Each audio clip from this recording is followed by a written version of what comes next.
Donc étape numéro 1, tremper le pain dans du lait. Ici j'ai la volaille, 500 grammes.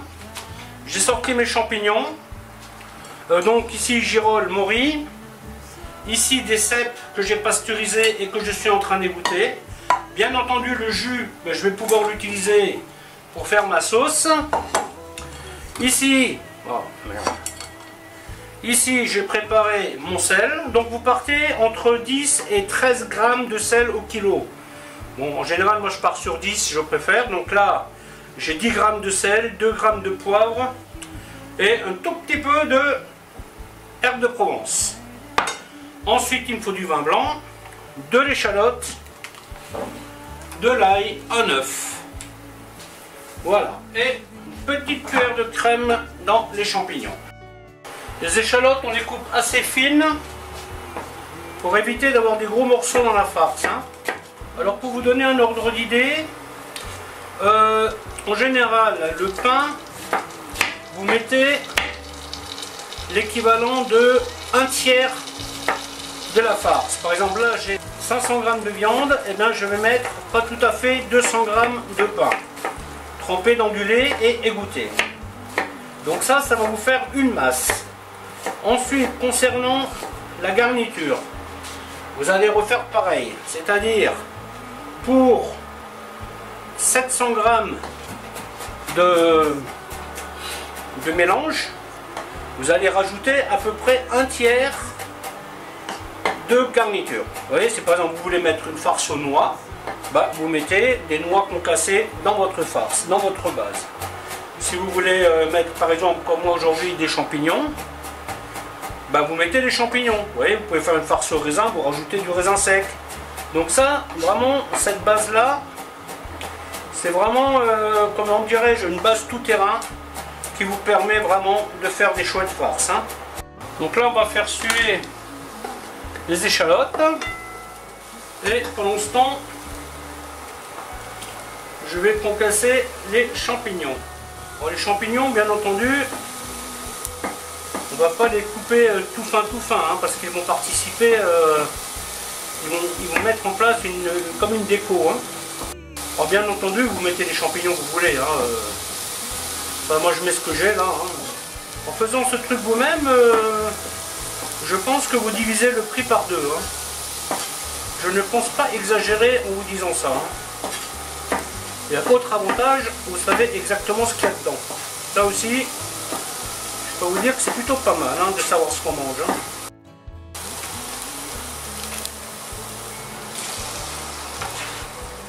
On commence par la garniture là, parce qu'il faut qu'elle soit froide. Donc on va faire ça. Et après on va faire le reste. Donc on commence par la farce, comme ça, dès que vous avez désossé votre volaille, vous pouvez la farcir tout de suite. Donc là, je ne mets pas de sel, parce que les champignons sont compris dans la masse, vous voyez. Ils font partie du poids total. Donc le sel, je l'ai à côté. Donc faites bien revenir tout ça. Ensuite, un peu de vin blanc et on va faire réduire à sec.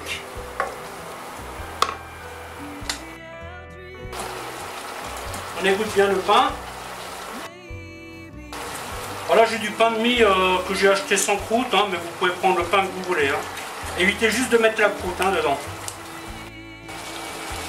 Bon, alors on fait attention aux champignons, on fait bien réduire, mais évidemment on ne les brûle pas.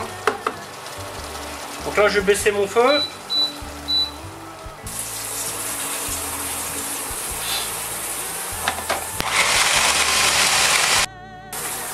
On met le pain, le sel, un œuf,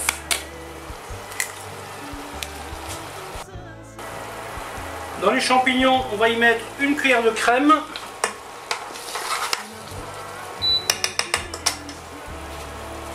Et on va faire compoter tout ça.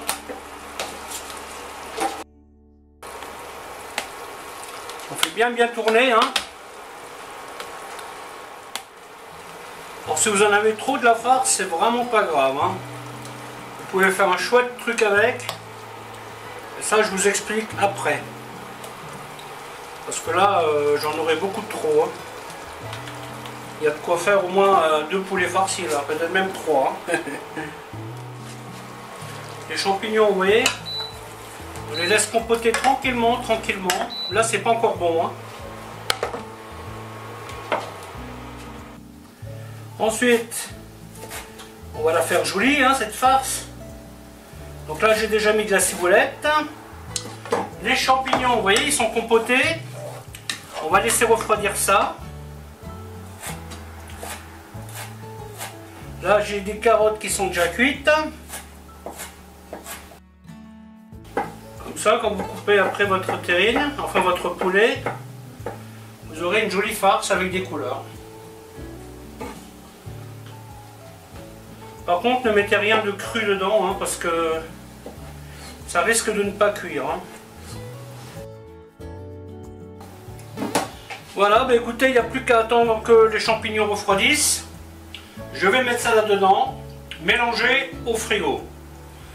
Ok, la première étape va s'arrêter là. Je passe à la seconde. À bientôt!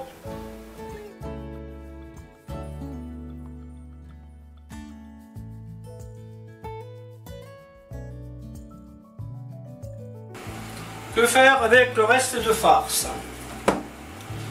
Tout simplement, moi je vais en faire un gros, mais vous pouvez faire des petits si vous voulez. Hein.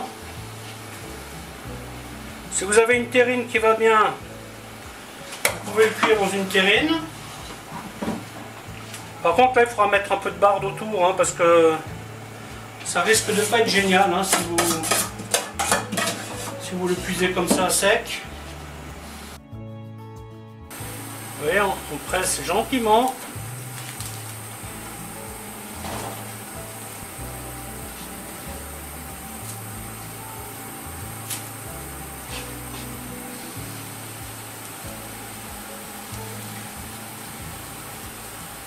Pas le brusquer. Voilà, vous lui donnez une jolie forme.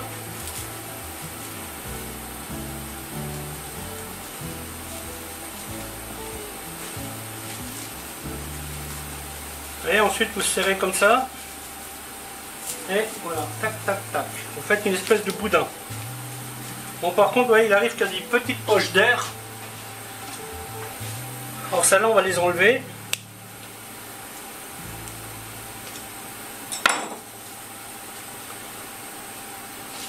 Une fois qu'on a fait le premier tour,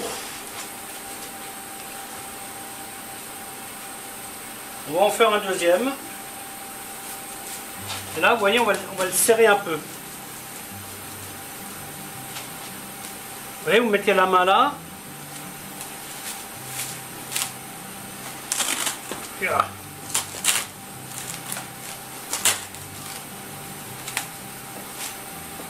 Faites bien attention à ce que votre papier soit bien plat. Voilà, vous mettez la main et vous pressez délicatement. Voilà, hop, hop. Hop.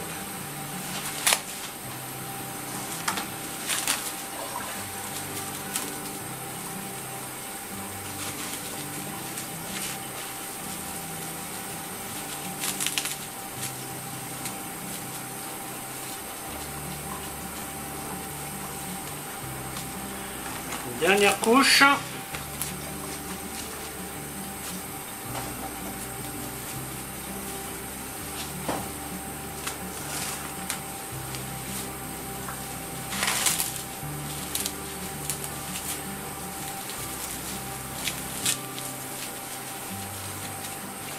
Voilà.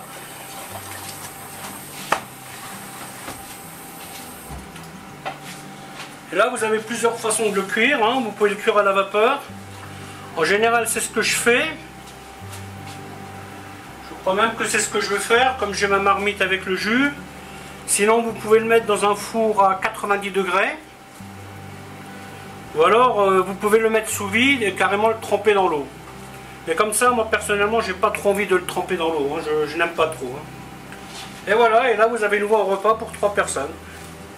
Et ça sera sympa, attention, hein, parce que là, Mouris, girolles, cèpe, c'est une bonne combinaison.